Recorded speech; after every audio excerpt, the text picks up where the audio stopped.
the last one, but Gail, I don't think you have. No, I don't one have of it these either. yet. I'll share, that's our latest, program guide. Yeah, and if anybody else wants to, I think I still have. I brought a bunch for today. You are live, Christy. Okay, thank you.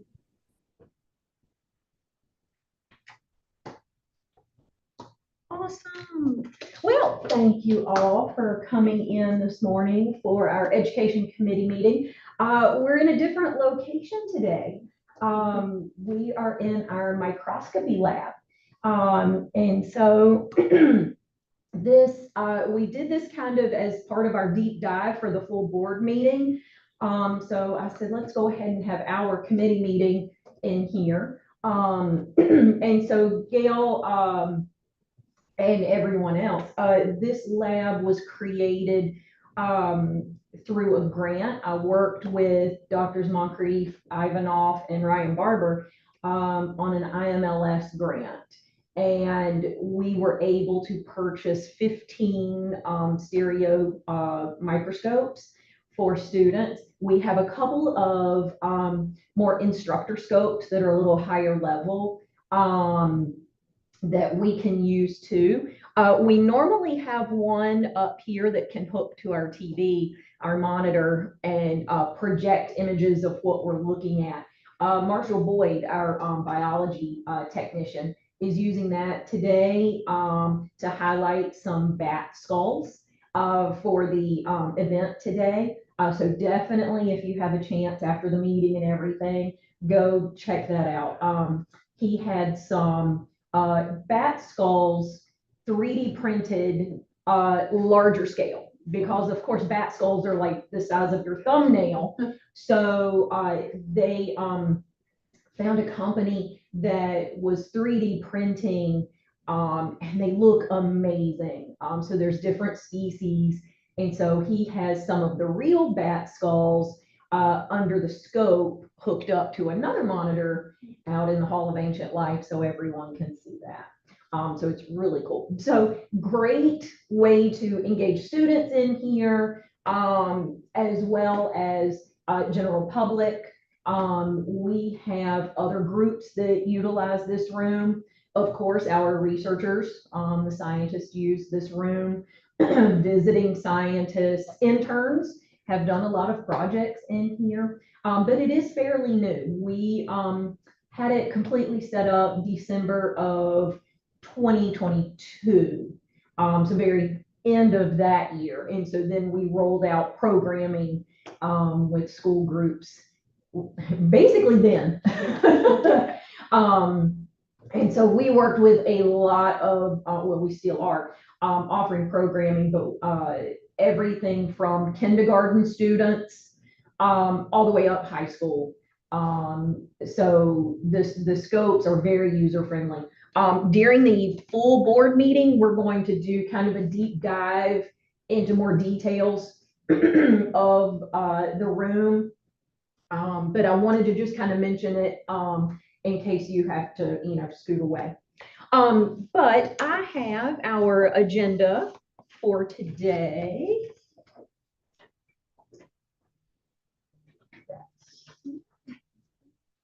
And then, welcome. And then I also, if anyone would like a hard copy of the November minutes, I have hard copies with me if anyone would like one. Definitely. I do not read well on my. No, that's why I printed them out. For some reason, I can do much better. Oh, yes. Thank Anybody you. else want a hard copy? Electronic. That way, I don't say I'm older. No, that's okay. And before we jump into our agenda, why don't we take a second to just kind of introduce ourselves, because I'm so glad Gail can join us today. And Gail, why don't you tell them a little bit about yourself and your role for this committee? I'm the liaison from the foundation board, and I was an educator for 38 years. And high school and elementary school. And in high school, I taught students who wanted to become teachers. And I've lived in Henry County all my life, and right now I'm living at Kings Grant. in one of the cottages there. And that's about all about me. I'm Nathan Sanford. I've been on the Board of Trustees for, it feels like maybe 7 or 8 years now. And I was happy to be a part of the committee. I live up in Roanoke and I work in what we call community transportation. It's more smaller, focused mostly for folks that are older and don't drive, or folks that have disabilities and can't drive. Right, I'm Laurie Woodson. I also live in Roanoke. I worked for 9 years with the local Parks and Rec Department, and I recently left there to work as a legislative director for a House of Delegates member. So I'm doing that now. Wonderful. And of course, I'm Christy. I'm the education manager. I have been with the museum over 20 years in the education department, and absolutely love being able to connect the science that happens here at the museum with the public, with the public schools, private schools, homeschool groups. And so as we go through our agenda, you'll kind of get an idea of what all the education department provides. So I'm going to do a screen share, which is basically because our meeting is being live streamed to our YouTube channel. So just be aware that we are being live streamed.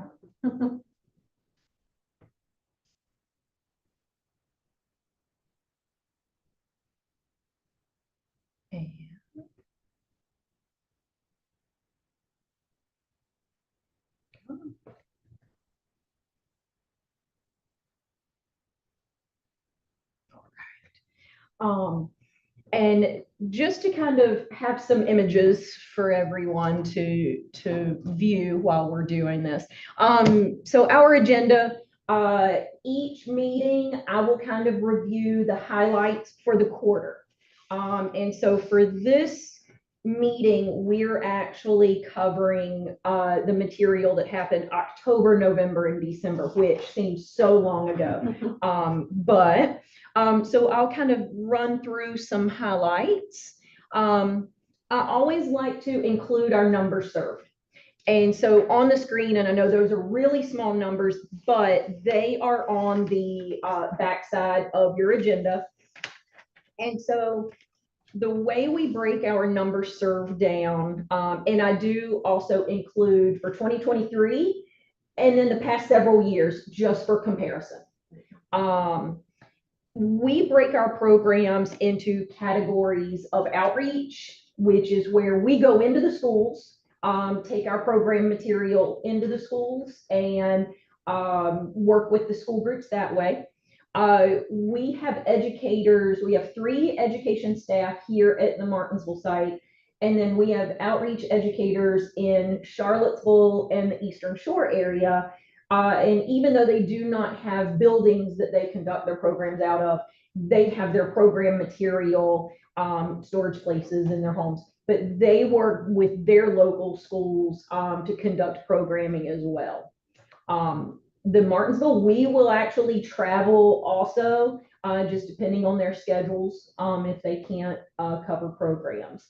But we have 2 educators in the Charlottesville area and 1 over in the Gloucester area. And so outreach covers all of that. At the museum are all of those programs that we do here. So those are the things like our homeschool science and engineering academy. When we have our visiting school groups come here and do programs, we capture those numbers based on that. And then we also provide distance learning. Now, of course, during COVID, we were completely virtual programming.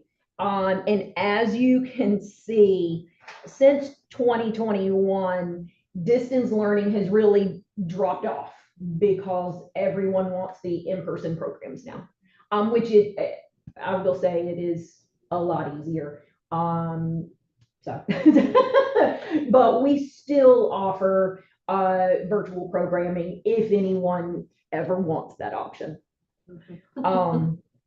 But so for the quarter, October, November, and December, we were heavy in our after school programming. We serve with our outreach.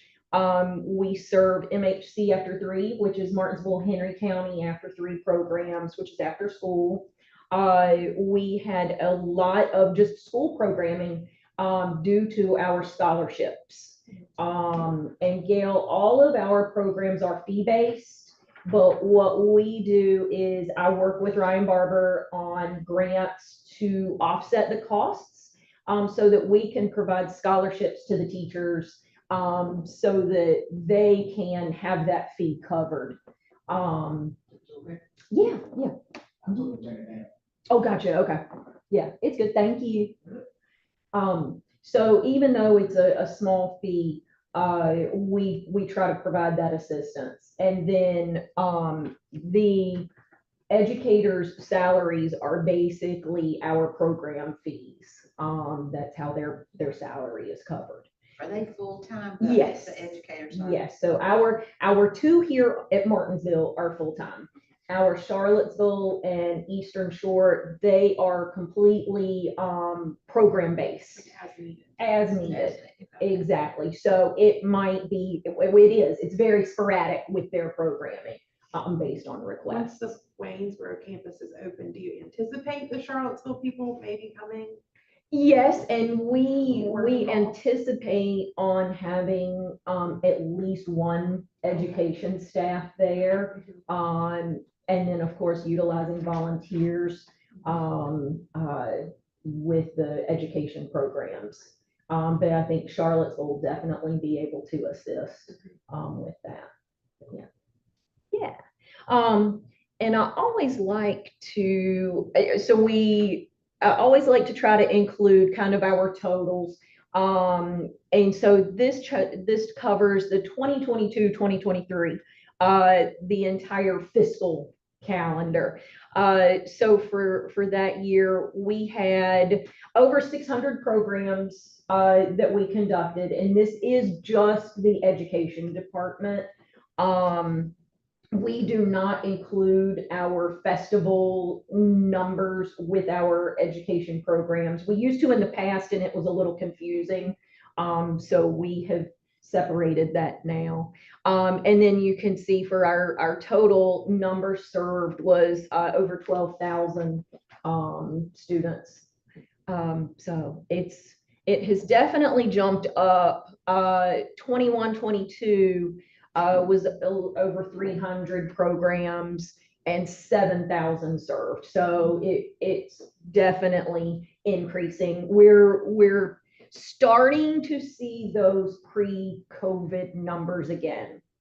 Not quite there yet, but getting there. But for the quarter, some of our highlights that I just wanted to mention. So our At the Museum programs, we had our Bones and Booze. And so that was kind of a Halloween themed event. And so the education department had various crafts and games, a scavenger hunt through the museum. But that was a lot of fun. We also had our school groups that come in. And so you can see the middle, we have our school groups kind of gather in the Hall of Ancient Life to kind of do an introduction before we break out into various areas of the museum. So when they do come for a visit, we work with them with programs in the classrooms, but then they also have the time to explore the exhibit areas. And most of the time it's an entire grade level that will come. Yesterday we had about 60 some fifth graders from Henry County. Axton Elementary came over, and so we worked with them. Classroom program, they also participated in a program in here with rocks and minerals. So kind of try to get the whole museum experience for the school groups. Do they have teacher requests for certain things here? And yes. it's been, I took classes, community groups here, but I didn't know how much it had changed since. I Yes, retired. so they still will request our programs. All of our programs are SOL correlated. So in the education guide, we have those descriptions, but then we have those SOLs so that that fifth grade teacher can say, okay, well, this program will definitely cover my SOL. And then that way they can uh, justify a field trip, because I know a lot of times the transportation justify can be a, it can be a, I think that is a good word for that. That is a good word for that. So we definitely try to make it as easy for them and have everything correlated. A lot of our programs are cross-curricular. The one that Terry, one of our educators, did yesterday was about matter. So there were science SOLs that were covered, but also math. She had them doing a lot of measurements and math. And so the math teacher that was here yesterday was like, yes. Believe me, I can. So yes. definitely try to, incorporate a lot of those different disciplines. And so at the museum programs, we have our visiting groups. We also have a toddler program called Doodlebugs that we offer once a month, and that is parent with child. And then just some of our outreach highlights. For that quarter, our Charlottesville educators were working a lot with some senior living facilities with programming in that area. And so they have a lot of animal furs and skulls and material, and their programs were focused on what are you going to see in your area. And so things that the members of the facility might see on the grounds there, and just were able to interact with them. So they have now started a monthly program with a couple of the senior living facilities up there. So great connection on their part. And we had a lot of our outreach programs with our scholarships. And so a couple of these were density activities, so physical science programs. And then we also have of course, our ever popular animal programs. That one really is a major request because we use our live animals. So of course the kids and the teachers love being able to see the live animals with the programming.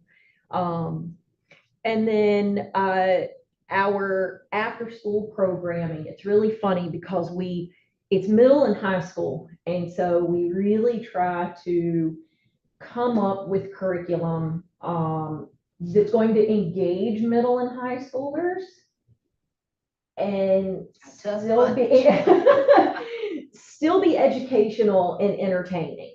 And so we work with them each semester. So that was our fall programming. We're actually gearing up for our spring programming in March with the after school groups. And so we switch those topics every time because generally it's the same students in the program. But this one was kind of a Mythbusters. And I don't know if y'all remember that show. We say that to the kids, and some of them are like, "What?" Yeah. And then some of them are, "Oh, I've streamed that on YouTube before." So, but it was a Mythbusters, and so each day it was different myths that they were debunking, and so this one was working with bubbles and making geometric shapes with the bubbles. So they were challenged to use these pieces to create these shapes and then examine the actual bubbles. So a lot of angles and cubes and things, and they were fascinated with that.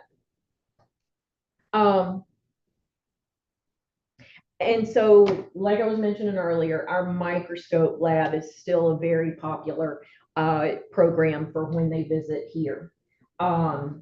This one is solely for right now at the museum only, just because it's a little tough trying to carry scopes out. But we have a variety of programs that we're working with the students, everything from the geology. We have a skull one that we're going to look at a little bit later. But the students really enjoy it. Some of them have prior microscope experience, some of them do not. So we'll spend time actually learning how to use the scopes and then jump into the lesson once they're familiar with how to do it. But it's a lot of fun. Just some of our scholarship program images. I want to jump off of our PowerPoint for a minute and onto our agenda.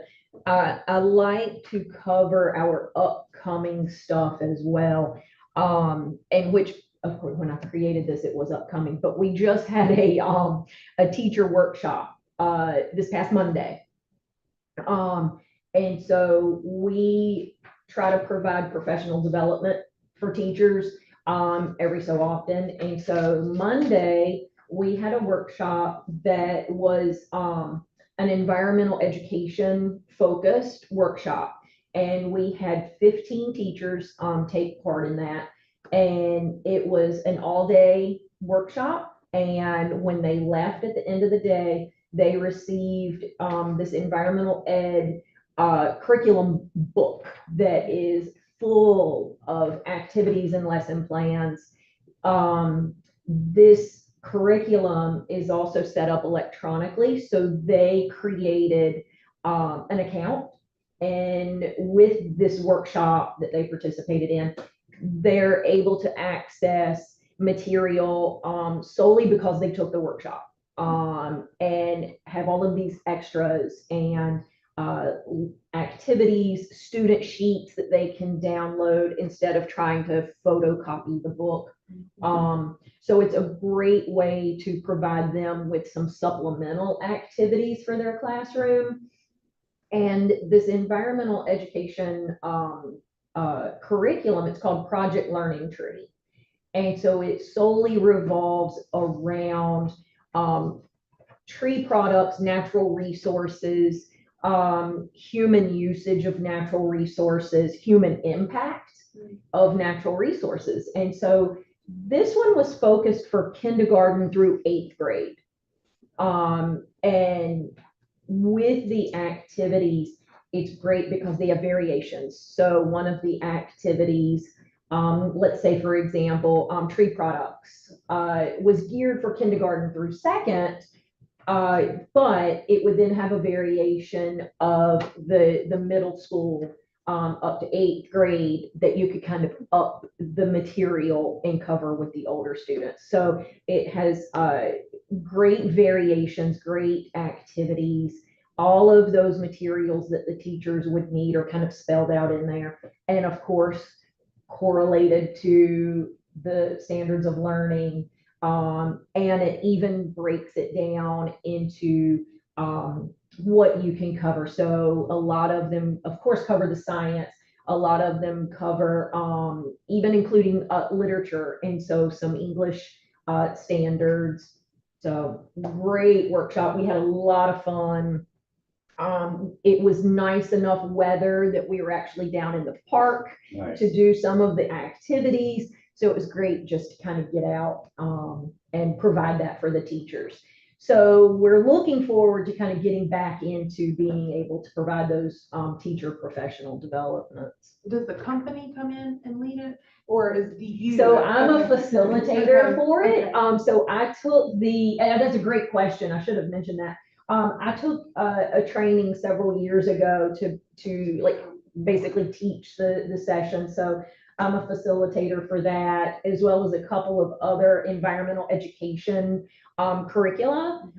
There's one called Project Wet that is completely water-based, that I can do the same thing. So I do work with the company to get the books. Mhm. I mean, because they're really nice. They're about this thick. Just wonderful resources for the teacher. So I do work with them to kind of get that material in hand. So looking forward to that. I put on here Scout sleepovers. So we offer sleepovers, whether it's for scouts, public groups, homeschool groups, whoever would like to come sleep at the museum. And so we have had a surge in scout sleepovers. And right now we have at least one sleepover per month through the summer. We just had one 2 weeks ago with a scout group from Midlothian. Yeah. And then next weekend, we have another sleepover scheduled with a scout group from North Carolina. And so we work with them. We have several program options, whether it is scout requirements things, working on their badges and patches, or general things. We have a mad scientist sleepover where it's all experiments and making things explode and things like that. So we have one scheduled just about every month, and it's a great revenue booster for the department. Uh, just with the fee for that and. About how much is it? Is it a group fee or It per is. person fee? So the way we have it set, it's $675 for a group of 15 scouts. That's so affordable. It's Very affordable, yeah. And the way we set it up, we have it as one chaperone or one leader per 5 scouts or students are complimentary. And then if they have additional scouts over the 15, it's $45 per scout. And then if they have additional chaperones, it's $15 per adult. So still very reasonable. Yes. But it's a nice revenue boost for the department. And then who gets to spend the night? Do you? Our educators will provide the programming until about 10:30. And then our security stays with them overnight. And then we come back in the next morning for a light breakfast and kind of wrap up and everything. So does that include, the fee includes like a dinner and a breakfast? Yes. Wow. Yeah, Yes. that's a good deal. Yeah. Yeah, that's awesome. Yes. And it's funny. So we'll do the programming, and then of course when they're settling in and they'll sleep in the Hall of Ancient Life, we'll have Night at the Museum playing on the big screens. Oh. So they can kind of fall asleep or watch the movie or fall asleep to that. So neat experience for them. And then the next morning after breakfast, they can explore the exhibits or visit the gift shop, which is also then a great revenue boost for the gift shop, especially, when they're coming from, either out of state, out of town, and really want a souvenir. Right now, believe it or not, we already have planned our summer camps. So we will run 4 summer camps through June and July. And so working on getting all of that advertised right now. So I know it seems like that's kind of far away, but we've already had requests for parents, wanting to sign their children up. So we're getting that on our website soon, but we'll have 4. And the way we do our camps, they are full week, Monday through Friday, from 9 to 4. So we have them, the majority of the day. And we will break them into 2 age groups, ages 6 through 8, and then 9 to 11. That way it's, Not too big. Exactly. Exactly. I mean, because even just with that, there's still a jump, but we try to keep it more age appropriate. But of course, we'll pack in all sorts of things. So right now, our themes are nature camps, Of course, science, natural history related, engineering, so some STEM camps. So getting geared up for summer already. You can't put it off, that's. what- Exactly, If you exactly. want all the supplies you need. Oh, yes. you can't. We actually had inquiries coming in January, of, hey, have y'all advertised your camps yet? So, And those are the parents who missed sign up last year. exactly, And they're trying to get on there this year. yes. Exactly. We sign up 16 kids per camp, and last year we had waiting lists. And so of course, if a child ends up, being sick or something, we can pull from that waiting list. But yeah. On our agenda, I put some of our grants. I mentioned earlier, working with Ryan Barber on grants so that we can provide those scholarships. So I was very excited that this school year we were able to offer scholarships again. And I continue to work with him throughout the school year on opportunities that come up. Because sometimes it might just be a small chunk. It might be that we, don't get it at all, but we're constantly looking at those scholarship opportunities just because our area, some schools have a PTO or a PTA that can help cover costs and some just do not. Yeah. And so even though our fees are nominal fees, it's still something that some schools can't afford. So being able to offer those scholarships is a great way to still include those school groups. And I had mentioned, I want to jump back to our at the museum, just because our last meeting, we had a conversation about our homeschool programming. We offer homeschool programming, Gail, to the public. It is a registration, so it's fee-based. And we'll have 3 separate age groups running simultaneous. So we have a 6 to 8-year-old class, 9 to 11, and then we have 12 and up. And so we offer those twice a month. And we are in our 14th year of running our Homeschool Science and Engineering Academy, and it has grown by leaps and bounds. And so at our last meeting, I had mentioned during our open house that parents could register either for some of the classes or the entire school year all at once and pay and get a slight discounted rate. And we had so many take advantage of that. All of our homeschool sessions are completely full for the rest of the year.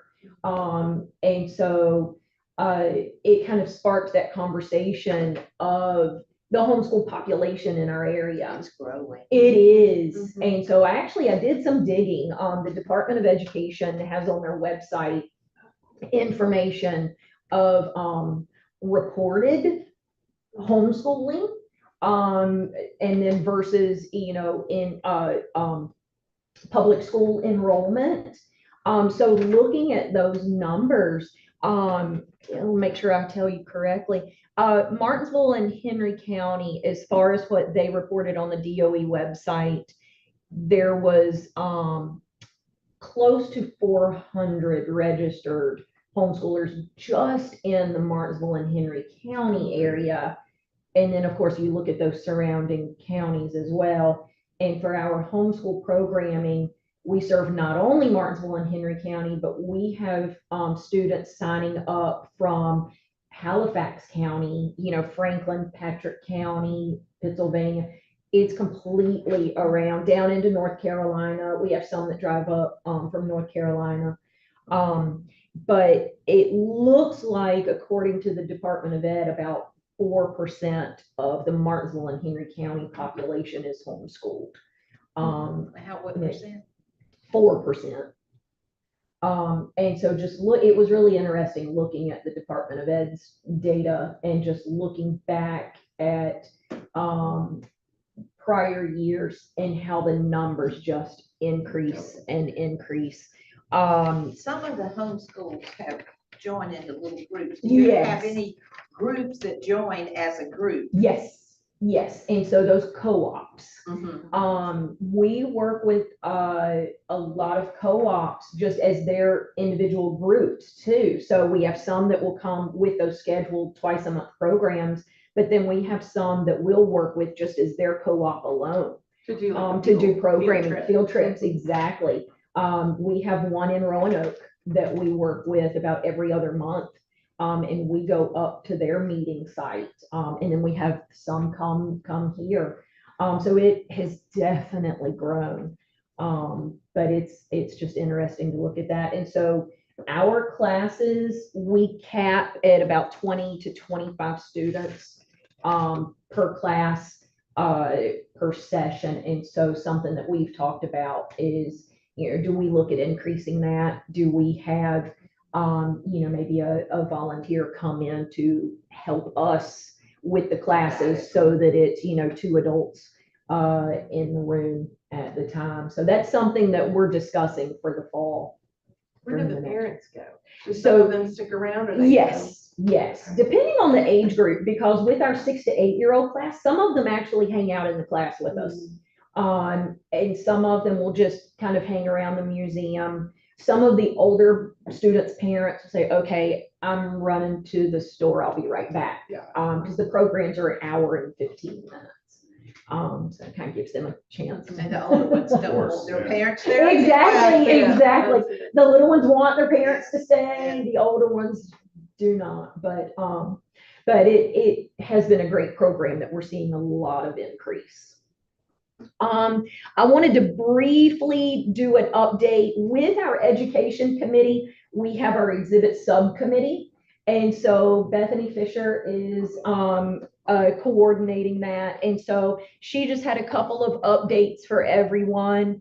You might have heard that there's a mobile science outreach unit up in Waynesboro. So it's literally the Museum of Fine Arts trailer that has been retrofitted for our material.